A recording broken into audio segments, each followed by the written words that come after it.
Hey everyone, welcome back to Culture Clash Chronicles, the podcast where we dive into the wild world of traveling and living abroad. I'm Alex, your co-host, and today we're talking about something we've all experienced at some point. Culture shocks. You know, those moments that make you go, whoa, this is totally different from home. That's right, Alex. I'm Sophia, and I'm super excited about this topic. Culture shocks can be surprising, hilarious, or even a bit tough to handle. They're the unexpected differences in customs, food, or social rules that hit you when you're in a new country. We'll share our own stories, laugh about the funny ones, and give some tips on how to deal with them.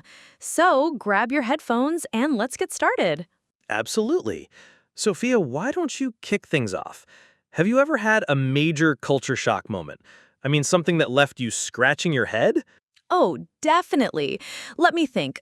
Yes. When I first moved to Japan for a study abroad program, I was hit with a ton of surprises. One big one was the concept of omotenashi, which is this Japanese idea of hospitality that's all about anticipating someone's needs without them asking. It's like super thoughtful service everywhere, in restaurants, hotels, even on the street. But coming from the US, where things are more direct, I felt a bit overwhelmed at first. I remember going into a convenience store, we call them konbini there, and the cashier bowed deeply and thanked me profusely for buying a simple onigiri, which is a rice ball snack. I was like, whoa, did I just win the lottery or something? It made me feel special, but also a little awkward because I'm not used to that level of politeness. That's amazing. Profusely means saying thanks a lot, right? Like over and over. I've heard about Japanese politeness. It's next level. For me, my biggest culture shock was in India. I traveled there last year for a backpacking trip, and the traffic, oh man, it was chaos. Cars, bikes, cows, yes, actual cows, wandering the streets, all hunking and weaving around each other. No one seemed to follow lanes, but somehow it all worked. I felt like a fish out of water, which is an idiom meaning totally out of your element, like you don't belong. Coming from Canada, where traffic is super organized and people apologize if they even think about cutting you off, it was mind-blowing. But after a few days, I started to appreciate the flow. It's like a dance. A fish out of water. That's a perfect way to describe it. And cows in traffic? That's hilarious. Did you have any funny mishaps because of that? Oh, for sure. One time I was trying to cross the road in Delhi, and I waited forever for a clear path, like I would back home. Finally, a local guy grabbed my arm and said, "Just go. The cars will stop." We walked right into the stream of vehicles, and miraculously, they swerved around us. I was terrified, but he was laughing the whole time. It taught me that in some cultures, you have to be assertive, pushy even, to get things done. Not rude, just confident. Assertive, yeah. That means standing up for yourself without being aggressive. I love that story. It reminds me of my time in Spain.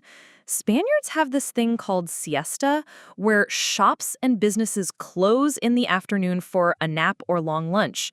I arrived in Madrid during summer, starving after a flight, and everything was shut from 2 to 5 p.m. I wandered around like a lost puppy thinking, where is everyone? Back in the UK, where I'm from originally, everything runs on a tight schedule. Lunch is quick, and shops stay open. But once I adapted, I embraced it. Siesta time became my favorite. I'd grab a tapa, which is a small snack like olives or ham, and chill in a park. It's all about work-life balance, you know? Totally. Adapting is key. Speaking of food, that's another huge area for culture shocks. In Mexico, I was shocked by how spicy everything is. I consider myself a spice lover, but their habanero sauces, they set my mouth on fire. I ordered tacos al pastor, that's marinated pork with pineapple, and the vendor asked con todo, meaning with everything. I said yes, not knowing everything included a volcano-level salsa. I was sweating bullets, tears streaming down my face, while the locals around me were munching away like it was nothing. It was embarrassing but funny. I learned to say sin picant, no spice, next time. Sweating bullets? That's a great expression. It means being extremely nervous, or in this case, suffering from heat. Food shocks are the best, or worst, depending on how you look at it. When I was in Korea, I tried kimchi for the first time. It's fermented cabbage, super sour and spicy, and it's everywhere. Breakfast, lunch, dinner. At first, I was like, this is too pungent. Pungent means having a strong, sharp smell or taste. But after a week, I was craving it. It's addicting. And don't get me started on eating etiquette. In some Asian countries, slurping noodles is polite. It shows you're enjoying the meal. Back home, that would be considered rude, like bad manners. Exactly. Comparing cultures like that is fascinating. In the Middle East, like in the UAE where I visited friends, hospitality is over the top. If you visit someone's home, they offer you endless tea, dates, and food. Refusing is almost insulting. I once said no to more coffee, and my host looked heartbroken. It's their way of showing generosity. But in Western cultures, we might say, no thanks, I'm full, and it's fine. It's all about understanding those unspoken rules. Unspoken rules, yeah, the things people do without saying why. Another shocking one for me was in Brazil during Carnival. The energy is insane. People dancing in the streets, wearing colorful costumes, hugging strangers. I'm pretty outgoing, but even I was taken aback. Taken aback means surprised or shocked in a sudden way. Coming from a more reserved British background where personal space is sacred, it was a blast, but overwhelming. I ended up joining a samba parade and had the time of my life. That sounds epic. Reserved means not showing emotions openly, right? Brits are famous for that stiff upper lip, keeping calm no matter what. Humor helps with these shocks too. Like in Australia, where I studied for a semester, they have this dry wit, like sarcasm all the time. Someone might say, "Nice weather," when it's pouring rain.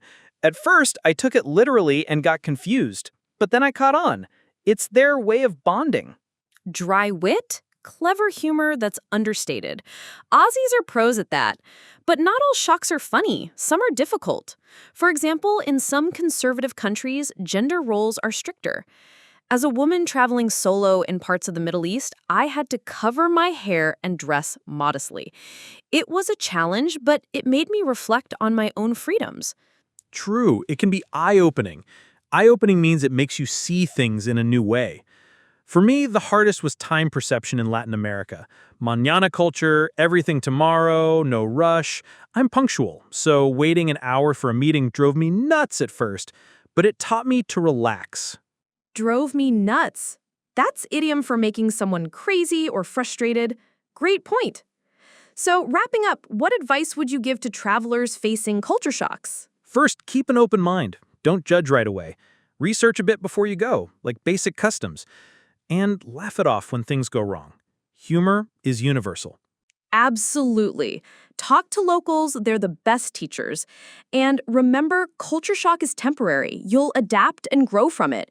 It makes you more empathetic and worldly. Well said, Sophia. Thanks for sharing your stories. I learned a lot.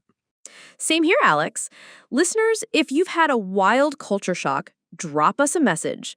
Until next time, safe travels. Bye for now.